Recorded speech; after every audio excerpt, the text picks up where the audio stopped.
نحمدہ ونصلی علی رسولہ الکریم بسم اللہ الرحمن الرحیم۔ شیطان لاکھ مصروفیات یاد دلائے، لاکھ سستی دلائے، مگر آپ توجہ اور دھیان سے یہ چند گزارشات سن لیجئے گا، انشاءاللہ آپ اپنے دل میں ہلچل محسوس فرمائیں گے۔ ان گزارشات کو سنتے وقت خدارا اپنے دل و دماغ کو کھلا رکھیے گا تاکہ یہ باتیں آپ کے دل پر اثر کر سکیں اور ہدایت الہی آپ کے دل میں گھر کر سکے۔ چونکہ پیالہ جب الٹا پڑا ہو تو چاہے اس پر 7 سمندر ہی کیوں نہ انڈیل دیے جائیں، اس کے اندر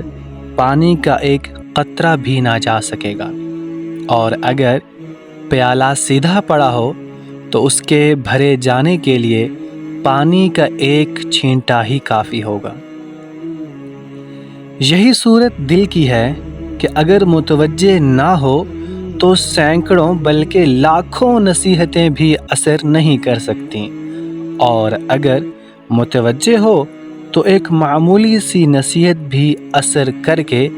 زندگی کا رخ بدل سکتی ہے۔ اللہ کی ذات ازل سے موجود ہے اور ابد تک قائم رہے گی۔ اللہ تعالیٰ نے پہلے فرشتوں اور جنوں کو بالترتیب نور اور آگ سے پیدا فرمایا۔ فرشتوں کو نہ نیند کی حاجت ہے، نہ بھوک کی خواہش، نہ پیاس ستاتی ہے، نہ نفسانی خواہشات و شیطان سے دوچار ہیں، بلکہ وہ اپنی تخلیق کے وقت سے لے کر قیامت کے دن تک اللہ کی عبادت میں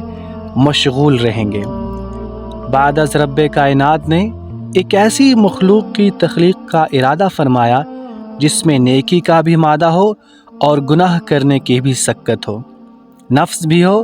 اور نفسانی خواہشات سے بھی واسطہ پڑے، جس کو کھانے پینے کی بھی حاجت ہو اور سونے کی بھی ضرورت ہو۔ چنانچہ اللہ تعالیٰ نے ایسی مخلوق یعنی انسان کو پیدا فرمایا اور فرشتوں کو حکم دیا کہ یہ مخلوق یعنی انسان زمین پر میری نائب ہوگی اور تم اسے سجدہ کرو گے۔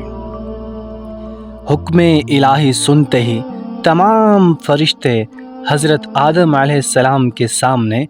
سر بسجود ہو گئے، لیکن ابلیس کو غرور اور تکبر نے جھکنے نہ دیا۔ وہ اس گھمنڈ میں راندہ دارگاہ ہو گیا کہ آدم علیہ السلام کو اللہ عز و جل نے مٹی سے بنایا ہے اور میں آگ سے بنایا گیا ہوں، اور میرا حق تھا کہ مجھے زمین پر نائب بنایا جاتا اور ہر ارضی چیز میرے دائرہ اختیار میں ہوتی، نہ کہ اس خاکی وجود کے۔ پس اللہ تعالیٰ نے اس ملعون کو پھٹکار کر اپنی آغوش رحمت سے دفع کر دیا۔ ابلیس نے جب یہ دیکھا کہ حکم خداوندی کی نافرمانی، خلاف ورزی، تکبر و رعونت اور خدائے ذوالجلال پر ظلم اور بے انصافی کے جرم نے ہمیشہ کے لیے اسے رب العالمین کی آغوش رحمت سے مردود قرار دیا ہے، تو جہالت اور تکبر و نخوت کے اس پتلے نے اللہ تعالیٰ سے معافی اور درگزر مانگنے اور توبہ و استغفار کرنے کی بجائے اپنی اکڑ اور غرور قائم رکھا اور اللہ تبارک و تعالیٰ سے استدعا کی کہ اے رب العالمین،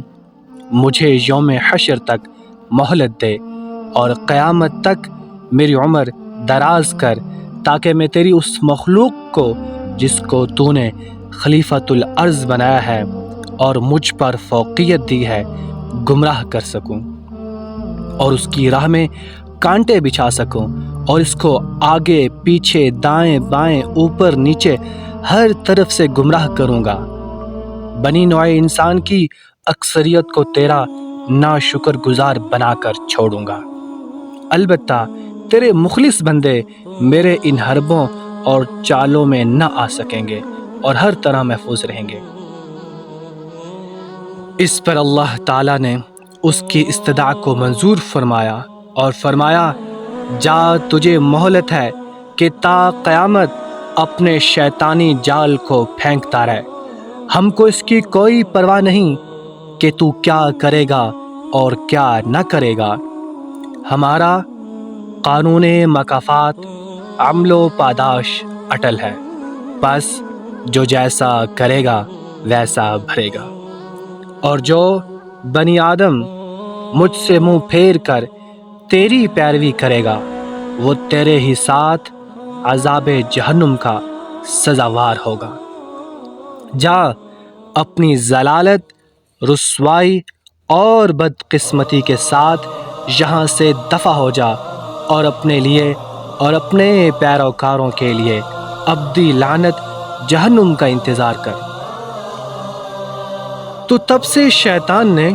انسان سے دشمنی ٹھان رکھی ہے، اور اس کا پہلا وار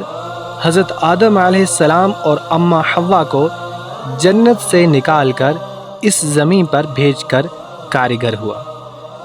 جبکہ اس کا دوسرا وار قابیل کے ہاتھوں اپنے بھائی حابیل کے قتل کی صورت میں پورا ہوا۔ اس کے بعد